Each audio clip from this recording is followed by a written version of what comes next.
Mindanao sa loob ng 6 na buwan. Dahil dito, 51 batalyon ng militar ang nakatalaga ngayon sa Western at Central Mindanao. Ito po ang pinakamalaki raw na deployment of troops sa ating kasaysayan. At kaugnay po nito at iba pang issue, makakapanayam natin dito sa studio si Colonel Edgard Arevalo, ang Public Affairs Chief ng AFP. Good morning po, Colonel. Magandang umaga sa iyo, Kara, at sa ating mga televiewers, magandang umaga po. Okay, 51 battalions. Para sa mga hindi nakakaalam na ating mga manonood, gaano ba karaming sundalo ang ibig sabihin ng 51 battalions? What is one battalion? Actually, one battalion is comprised of around, ideally, it's supposed to be 500. Pero sa present setup ngayon, around 300 lamang ang ating personnel. 300 times 51. So mga malaki-laki yun, mga 15,000 or more. Yes, but ang 51 na yun, kailangan nating linawin kasi parang ang naging impression, yung buong 51, lahat nakabuhos against the Abu Sayyaf group. That's not the case. Yung 51 battalions na yun, which by the way is not comprised only of maneuver battalions.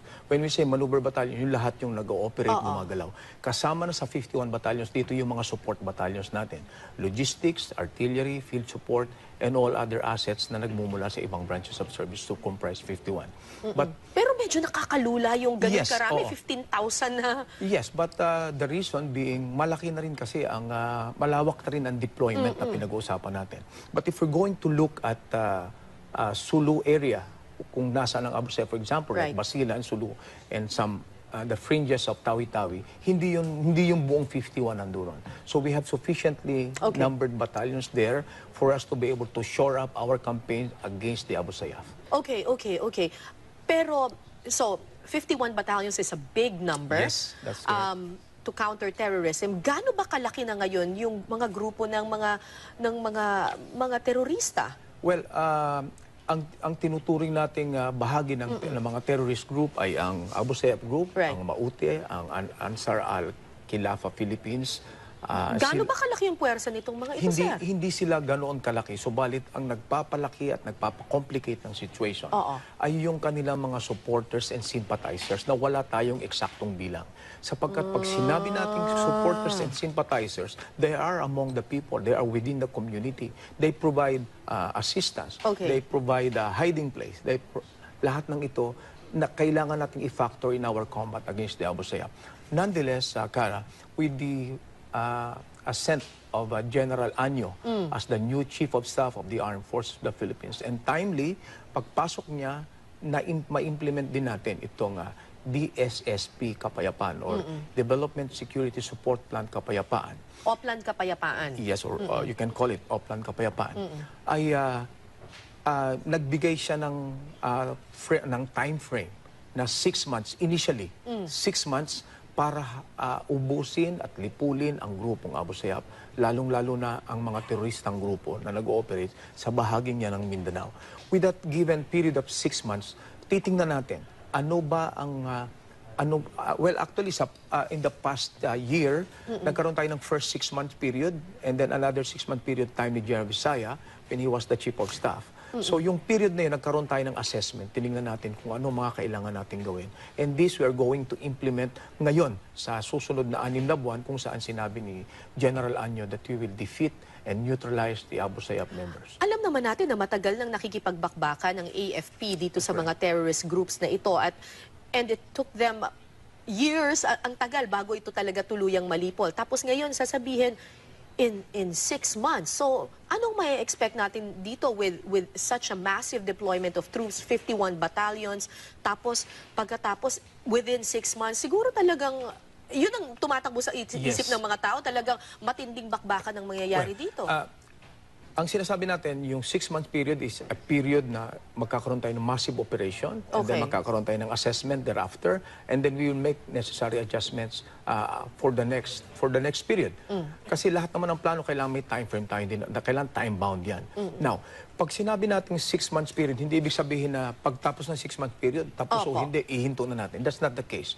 But in order to assuage the fear ng ating mga kababayan tungkol sa sinasabing massive operation, ito ay focused military operations, Kara. Hindi ito yung tipo na no man's land na maghuhulog ka lang ng kanyon, maghuhulog ka ng bomba, magpapaputok ka ng kanyon, just anywhere. Ito ay focused military operation, intelligence-driven, and we have focused areas. What makes it complicated, Kara, among other things na nabanggit ko kanina, like yung supporters and sympathizers, yung tinatawag nating mastery na lang ng terrain.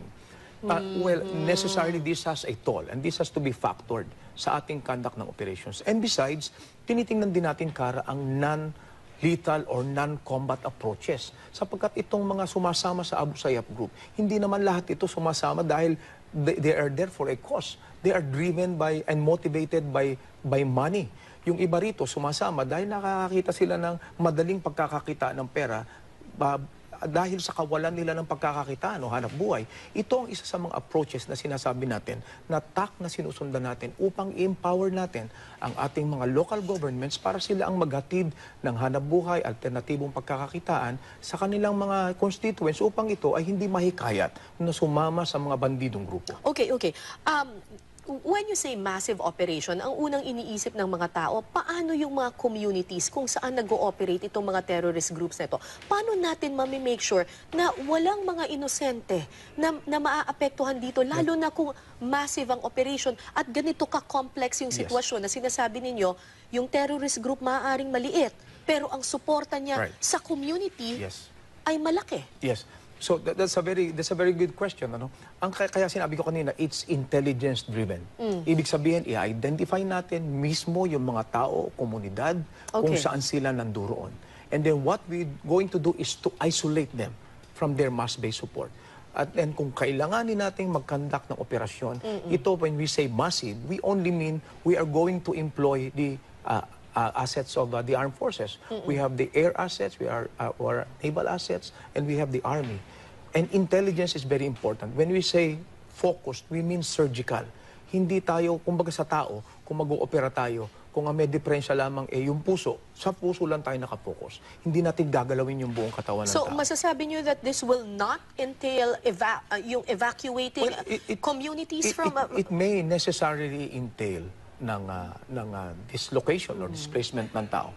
But even then, factored pa rin yan, Kara, kasama sa planning considerations natin yan. That's why we need and we are exhorting support from local government upang kanila namang kalingain at tingnan yung mga madidisplace. And as a matter of fact, yan ang nangyayari ngayon sa Sulu. Okay. Nung nabasa ko yung Oplan Kapayapaan, basically, ang sinasabi dito, this is going to be a holistic approach towards peace. So, merong security, merong good governance, at meron ding development aspect. Medyo may disconnect yung ibang mga tao dyan na sinasabi, posible bang magkaroon ng development sa isang lugar kung patuloy yung bakbakan na gagawin at massive operation pa? Yes. Ang initial notion kasi natin is hindi magkakaroon ng development hanggang walang seguridad. That's an initial notion. But studies show na kailangang magkaroon din ng development magkaroon ng seguridad.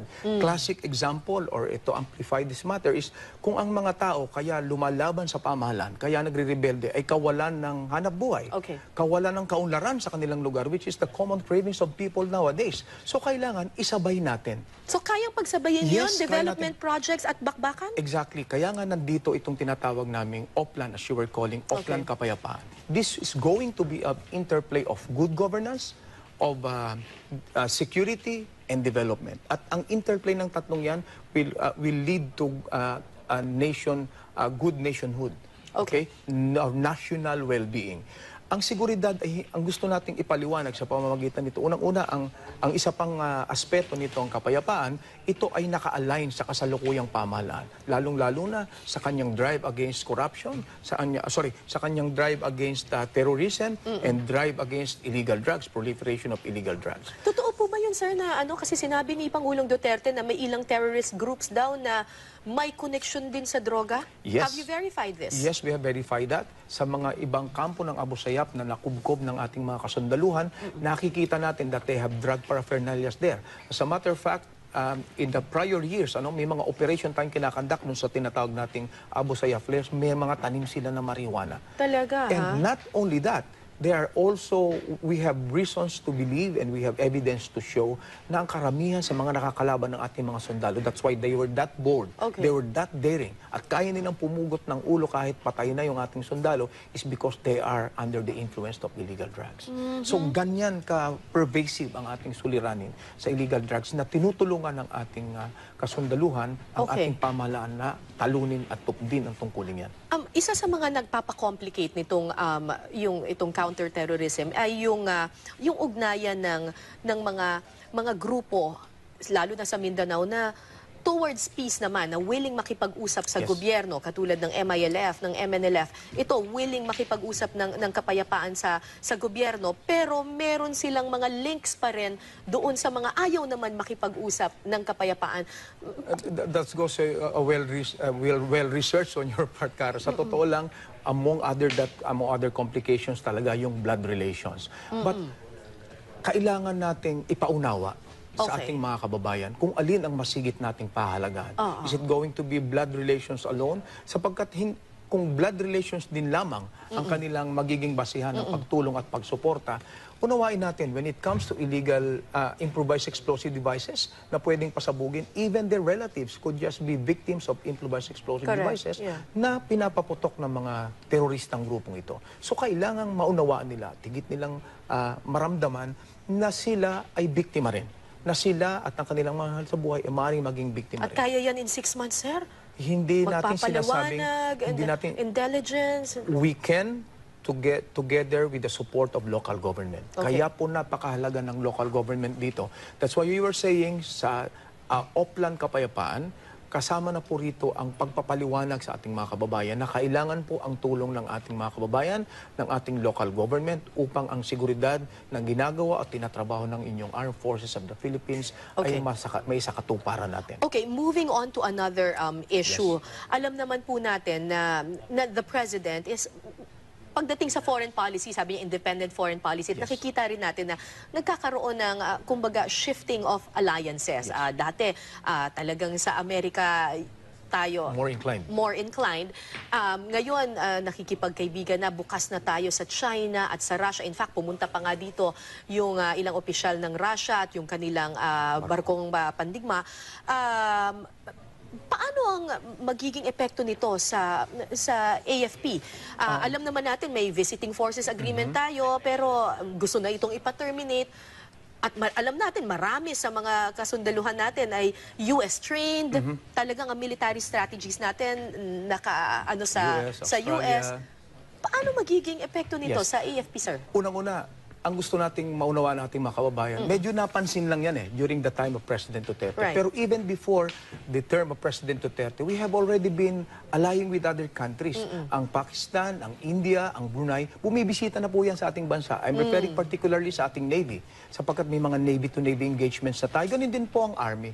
Now, parang na-highlight lamang po ito during the term of President Duterte because parang naging napaka-stark yung kanyang and seemingly abrupt yung kanyang shift na tinatawag natin.